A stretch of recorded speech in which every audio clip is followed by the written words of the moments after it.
안녕하세요. 저는 올해 41가 되는 여자입니다.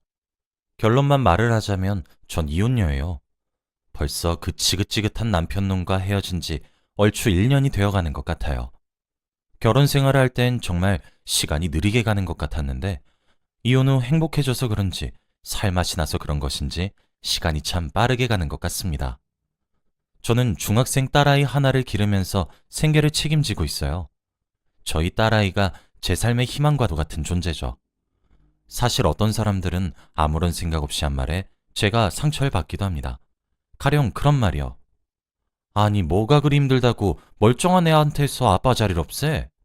애가 결혼하고 난 뒤 헤어지면 되지. 에 아이고 서방이 사기꾼이거나 도둑놈만 아니면 되는 거지. 그걸 무엇이 힘들다고. 아휴. 애미란 사람이 그저 자기가 제일 중요하다고 자식의 행복은 내팽겨치고. 그러면 안 돼. 나이가 지긋하신 분들이 뭣도 모르고 이런 말을 하시면 참 상처가 되곤 하죠. 그런데 저는 제 이혼이 전혀 후회되지 않았습니다. 오히려 왜 진작 빨리 하지 않았던 건지 그것이 후회가 되거든요. 딸아이도 저로 인해 어리광을 제대로 부리지 못하고 남들보다 이르게 어른이 된 것만 같아요. 엄마 아빠 둘 다 있는 아이들을 부러워한다거나 딸아이도 다정한 아빠를 가지고 싶어 한다거나 그런 것들이 느껴질 때면 종종 미안하게 생각하기도 합니다. 그래도 제 생각은 변함이 없어요. 엄마가 행복해야 자식도 행복한 것이라고 말이에요. 남편 때문에 엄마인 사람이 불행하게 살게 되면 제 딸아이가 그런 엄마의 불쌍한 처지를 보고 뭐 그리 좋은 것들을 보고 배우겠습니까? 제가 남편과 이혼을 결심하게 된 이야기를 말씀해 드리도록 하겠습니다. 여러분들도 제가 이혼을 하게 된 이유들을 듣고 난 뒤엔 제 결정을 존중하셨으면 좋겠어요. 저는 어렸을 때부터 동네에 소문이 자자했을 정도로 제 입으로 이런 말 하기에는 조금 쑥스럽고 부끄럽지만 빼어난 외모를 가지고 태어났습니다. 어렸을 때도 어르신들의 귀여움을 받았고 예쁜 아이 선발대회, 이런 대회에 나가 상도 휩쓸었어요. 사춘기에 접어들고 점점 나이를 먹어가면서 제 외모엔 한층 더 물이 오르게 되었고 그것은 제가 대학에 입학하게 된 순간 웅크렸던 꽃몽우리가 활짝 피게 되었다고 해도 무방할 정도로 쉽게 말하자면 미모에 물이 올랐습니다. 그래서 인기가 정말 많았어요. 그런데 제게 능력이 하나 없다면 남잘 보는 눈이 없었죠. 지금도 후회를 한답니다. 제가 그때 남편으로 다른 사람을 골랐다면 인생이 달라졌을 거라고 말이에요. 그때 헤어졌던 전 남편을 만나게 되었거든요. 사실 부모님의 영향도 컸던 것 같아요. 저희 집은 아버지가 정말 엄하시고 가부장적인 마인드를 가지고 계신 분이셨거든요. 그래서 원래는 저를 대학에도 보내시지 않으려고 했어요. 그리고 제가 남자들에게 인기가 많은 것도 싸구려 여자가 되고 싶은 거냐고 막말을 하실 정도로 탐탁지 않게 여기셨습니다. 원래 저를 공부시키는 것도 엄청 싫어하셨어요. 여자가 집에서 살림만 살면 되는데 무슨 공부냐고 하시면서요. 그런데 어머니가 정말 죽기 살기로 아버지랑 맞서시면서까지 저를 끝까지 공부를 시켰습니다. 그때 어머니가 항상 말씀하셨어요. 다정아, 꼭 너는 이렇게 집에서 일만 하면서 살면 안 돼. 알았지? 너는 꼭 일도 하고 돈도 벌고 하고 싶은 것들 다 하면서 살고 원하고 싶은 건 꼭 살 수 있는 그런 능력 있는 사람이 되어야 해. 알겠니? 라고 말이에요. 어렸던 나이였음에도 불구하고 어머니의 말이 왜 그렇게 서글프게 들렸는지 저는 알 수가 없었습니다. 하나 있는 외동딸이라면 아버지가 저를 아껴주실 법도 한데 그러시는 법도 없었어요. 그런데 그게 매번 익숙해져서 서운하지도 않았습니다. 대학교를 다니면서 남자들이 주는 먹을 거나 선물을 받아서 집으로 가지고 들어오면 아버지는 꼭 한마디를 하셨어요. 또 천박하게 실룩거리면서 남자들 꼬여내고 다녔냐? 응, 여자가 돼가지고 조신하진 못할 망정 천박한 년처럼 구는 거 봐라. 아휴, 이래서 여자들은 집에만 가둬놓고 길러야 조신해지는 법이야. 라고 하시면서요. 사람이 이상한 상황에 계속 노출되면 이상해지는 것 아시나요? 저도 그랬던 것 같아요. 아버지의 저런 말들에 어렸을 때부터 노출되어서 세뇌가 된 것 같았죠. 그러다 아버지가 한 남자를 소개시켜 주었습니다. 이 남자가 제게 전 남편이 되는 사람이었죠. 어디서 본인 같은 개 같은 놈을 귀신같이 구해왔는지 전 아직도 제게 그 사람과의 결혼을 종용한 아버지가 밉습니다. 지금부터 전 남편을 그놈이라고 부르도록 할게요. 그놈은 전형적인 남자는 하늘, 여자는 땅이라고 생각하는 놈이었어요. 개차반이었습니다. 저는 어머니 덕택에 꾸준히 공부를 할 수가 있었고, 다행히 공부가 적성에 맞아서 솔직히 학력도 꽤 좋은 편입니다. 대학을 졸업하고 난 이후에 입사한 회사에서도 어느 정도 인정을 받았어요. 선자리도 정말 많이 들어왔었고요. 그런데 거기서 그놈이 더 나은 조건을 가진 건 단 하나도 없었습니다. 그런데 어떻게 결혼을 하게 되었냐면 그것조차 사실 범죄라고 볼 수 있었죠. 아버지가 어거지로 마련한 선자리에 저는 등 떠밀려 나가게 되었습니다. 그런데 첫 만남 때부터 제게 마시지도 못하는 술을 자꾸 권하더라고요. 제가 싫다고 거부를 해도 마시지 않으면 여기서 못 나가게 하겠다는 등 그런 겁박스러운 말을 아무런 거리낌 없이 하는데 그 모습에 저희 아버지의 모습이 보였습니다. 그렇게 거의 억지로 제게 술을 먹였고 두려운 마음에 저는 다 먹었던 것 같아요. 그리고 그렇게 필름이 끊겼어요. 전 아직도 이날의 저를 저주합니다. 그렇게 눈을 뜨니 모텔 천장이 보였고 옆엔 그놈이 누워서 담배를 피고 있었어요. 서러워서 눈물을 흘리는 저를 보고 깔깔대며 웃던 그 입을 찢어버리고 싶었습니다. 그런데 불행하게도 그날 아이를 가지게 되었고 저는 어머니의 가슴에 대못을 박으며 결혼을 하게 되었습니다. 어머니가 결혼식을 하던 날 그러시더군요. 도망갈 거면 지금 가라고. 이게 마지막 기회라고요. 이렇게 자신처럼 살아가라고 절 그렇게 애지중지 키우지 않았다고요. 그렇다고 뱃속에 이미 자리를 크게 잡은 아이를 지울 수도 없는 터라 어머니를 붙잡고 다음날 새 신부가 되어야 했던 저는 엉엉 울음을 토했습니다.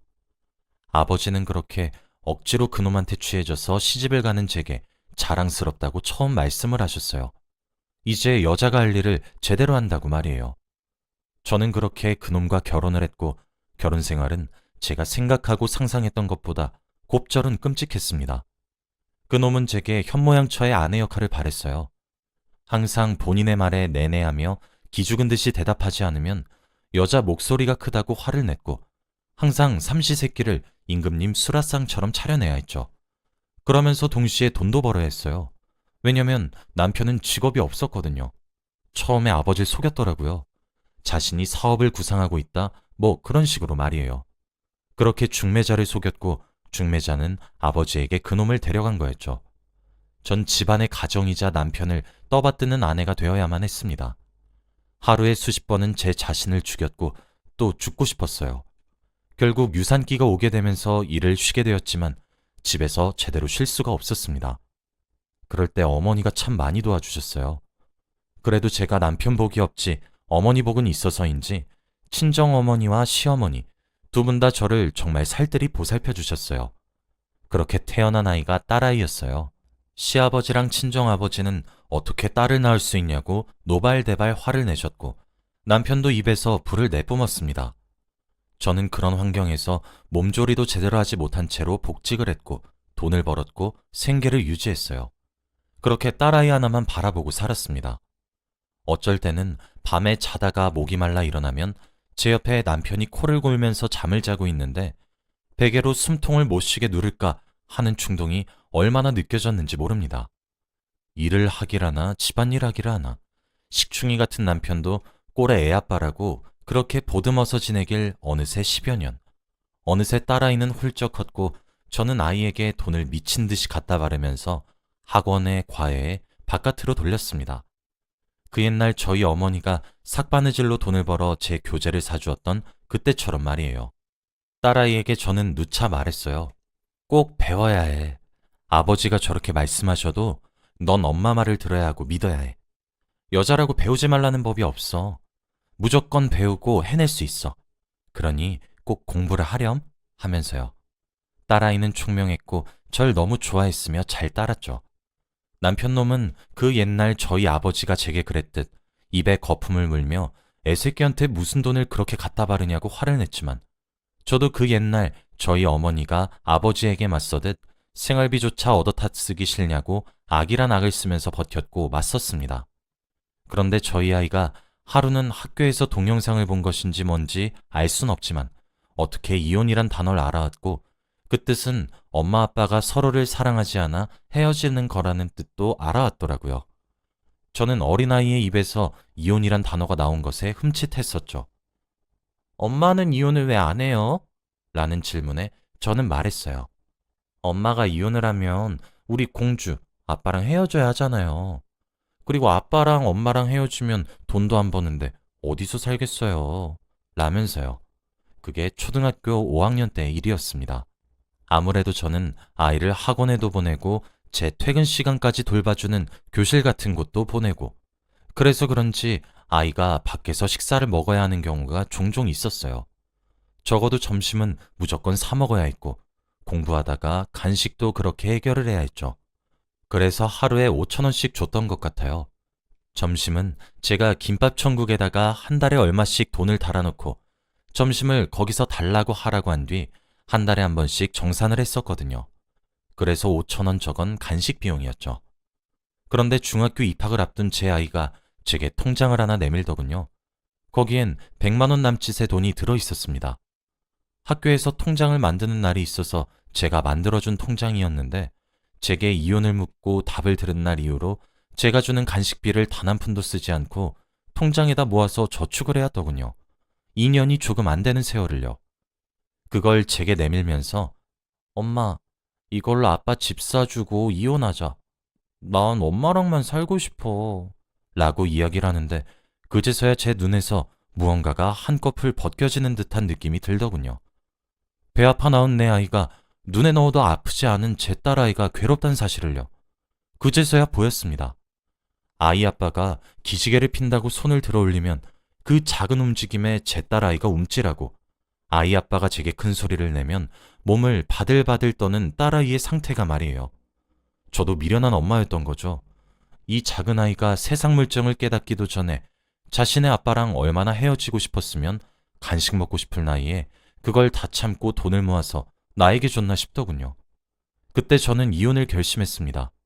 그래, 이혼이 무슨 죄겠냐. 아이에게 죄를 짓는 것은 내 아빠이고 아이의 신호를 내가 만약 무시한다면 나 또한 죄를 짓는다고 생각했죠.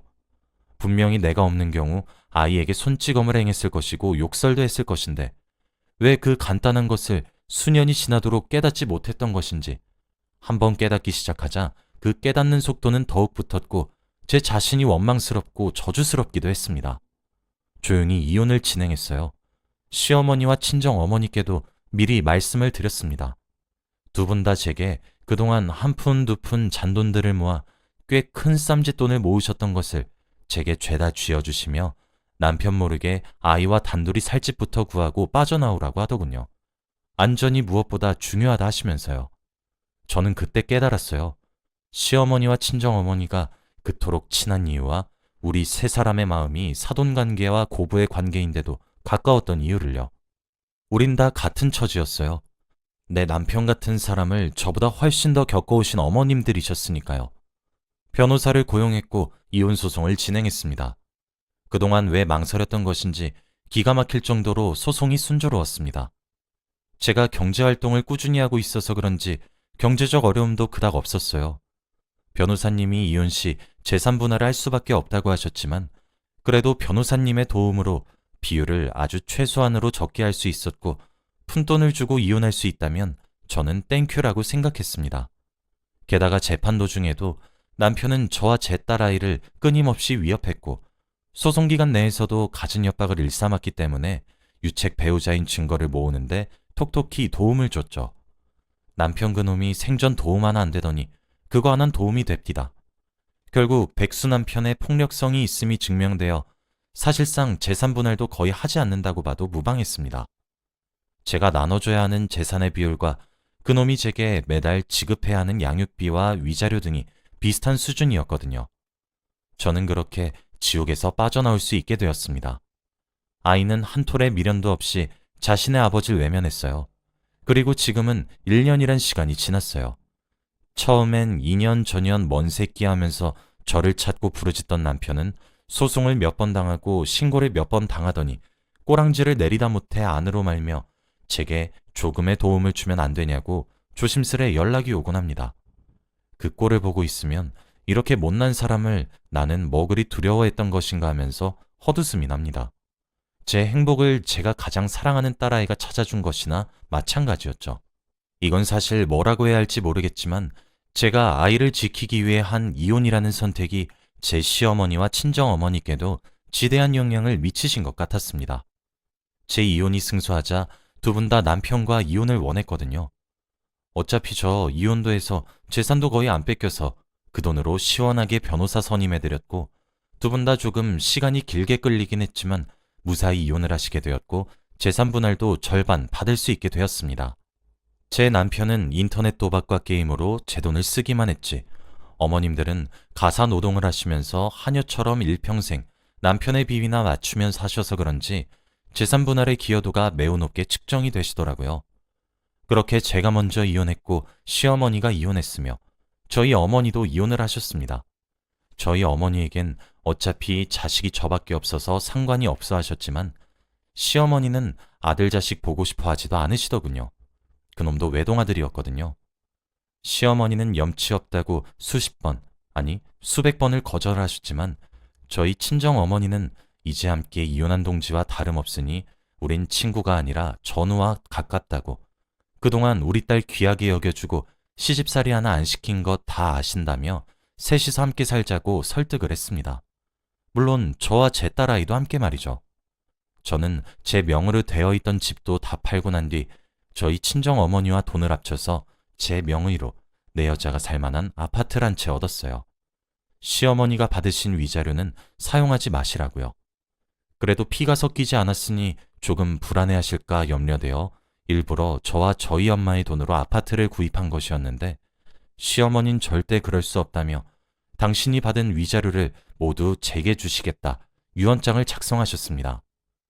비록 남자복 없는 누군가의 아내였던 저희 세 사람은 그런 과거를 청산했고 지금 제 딸아이와 넷이서 오순도순 아주 잘 살아가고 있습니다.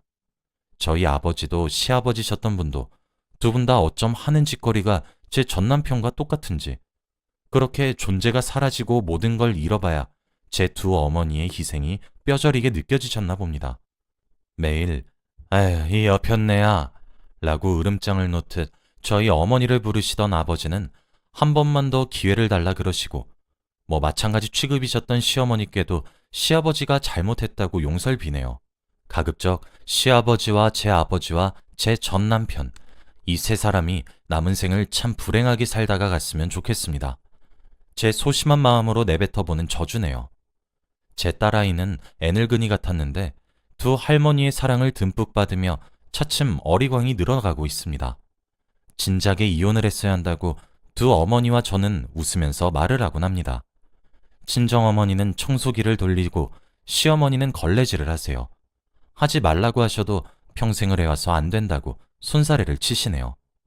시어머니는 저와 피가 섞이지 않았지만 엄마라고 부르고 있습니다. 저희 엄마도 질투를 하지 않으세요. 시어머니는 제게 또 다른 어머니가 되어주셨고 저희 친정어머니에게는 정말 좋은 친구가 되어주셨습니다. 이제 두 분의 얼굴에 그늘도 사라졌고 두 분이서 손 꼭 잡고 놀러 다니시는 모습을 보면 제가 두 분을 이혼시켜드린 것이 가장 큰 효도란 생각이 들어요. 여기까지가 제 이야기예요. 전 이렇게 살아가고 있어요. 제가 이런 글을 쓴 이유는 저희 집 사정이 남들과는 조금 다르다는 것을 잘 알고 있습니다. 그러니 이혼녀라는 딱지 때문에 편견 어린 시선을 바꿔보고 싶어서 이렇게 글을 썼어요. 누군가는 이혼을 이해하지 못할 수 있어요. 아주 충분히요. 그리고 저는 그 의견을 존중합니다. 하지만 저와 같은 경우는 달라요. 어떻게 보면 이혼이 제게 또 다른 탈출구 또는 제2의 인생을 시작하는 시작점이 될 수도 있거든요. 그러니 여러분들도 누군가가 이혼을 했다고 얘기를 한다면 색안경을 끼며 쳐다보기보다는 말하기 힘들었던 사정이 있었겠거니 하고 이해해 주시고 따뜻한 눈으로 그동안 고생했다고 손을 꽉 잡아주세요. 그것만으로도 참 많은 위로가 되니까요. 그 사람들도 저처럼 많은 일을 겪으면서 선택한 최선의 선택이 이혼이었을 테니까요. 여기까지 읽어주셔서 너무 감사드리며 글을 마칠게요. 읽어주셔서 감사합니다. 항상 행복하세요.